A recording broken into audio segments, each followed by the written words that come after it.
I'm Father Robert Ballecer, the digital Jesuit host of This Week in Enterprise Tech here at Enterprise Connect 2017 in Orlando, Florida. I have the privilege and the honor to be sitting next to Mr. Paul Buss. He is the lead marketing communications manager at AT&T Business Marketing.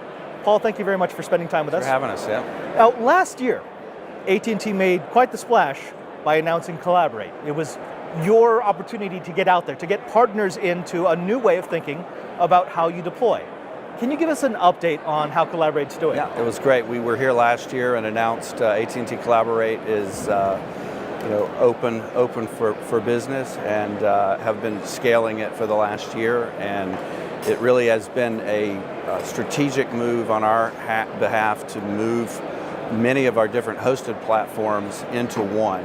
It's given us an opportunity to attack our TDM migration, which we're very keen on protecting and maintaining so that the customers are feeling like they're staying in the AT&T family, while giving them the ability to scale into a lot of the UC tools, a lot of things we see on the floor today. So we've had a very fun year, and it's just starting to scale. You're in an interesting position because as you've been trying to sort of scale, Collaborate, you've encountered what a lot of IT folk see on a daily basis, and that is you make this decision between a lot of choice and difficult deployment, or easy deployment and reduced choice. How has AT&T handled that? You've been trying to bring all these platforms into one very easily deployed solution. How at the same time do you keep the flexibility and, well, just the best of breed solutions that you're trying to roll in? Well, part of it is that we've done it also in all of our channels. So we made the decision not to roll out to just a small business audience, because our enterprise group would say, well, what about us? And we've got many other packaged products that go hand in glove with a hosted service. So we had that added challenge, and with products like this, they are the microwave ovens that have 4,000 buttons. The challenge has been mainly looking at the ability to not be one size fits all and to change the message. I think in the street, it's been an interesting challenge in that we're really moving the decision making out of the IT infrastructure to some degree in the small business world, and moving it to a site manager, and being able to go in and make adjustments in the portal and make adjustments to call flow and design customization is now at their fingertips. And while that's great and awesome, that also comes with a lot of responsibility of, well, we had it right day one and now it's not quite right. So we've learned a lot in terms of getting it into the hands of those folks. And we had a lot of experience leading into that with a lot of our other products, but it's different every time you roll out a new product. Now, you bring up this idea, this tension between making the one size fits all or the microwave with 10,000 buttons. And I think AT&T has done very well in walking that line between the two.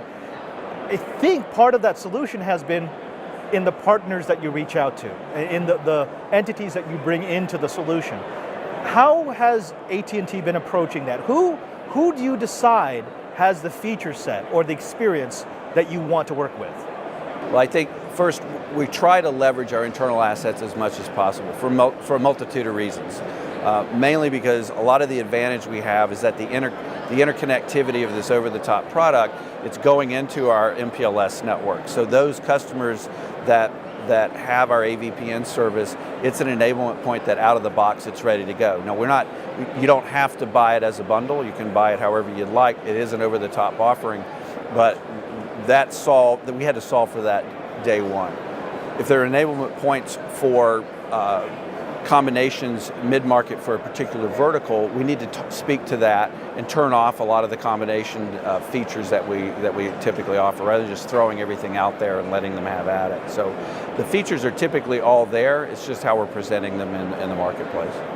If you could speak to the IT managers who are thinking about a deployment right now, what would you like to say to them? What's the differentiator that AT&T holds? What is it that you do better than everybody else that should make them consider what you do? Well, I think it's the holistic approach of trusting in our strength as a network provider, trusting in the strength of our ability to move that to a mobility world where they need it, and it's needed every day. And that might be business mobility, but more and more it's how does that enterprise customer layer all of these services on top of a BYOD environment. You know, for someone that is going to bring their own device and wants every application that we have running on their own private device. So that's always a factor.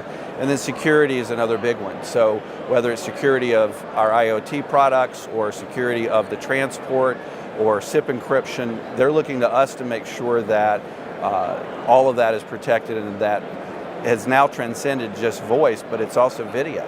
So when they're having a video conference, they need to make sure that it's protected, right? So I think those are the three big ones, and then the wrapper on top of that is just the customer service, and not just the persons that you call into or I chat with to have a billing conversation, but our feet on the street. We have thousands and thousands of engagement account managers in every segment, and those are the folks that they typically reach out to for solutions, and this is just one more thing that we're putting into their bag of tricks. So. Paul, thank you very much for speaking with us. Thank you for sharing your technology. If they wanted to find out more about what AT&T could do for them, with Collaborate, with your IoT services, with whatever it is that you offer, where should they go? So for AT&T Collaborate, they can go to AT&T.com. It's in the voice and collaboration section of our website, and all of our information, our contact, and our contact forms are there. So please do contact us if you have an interest in our service.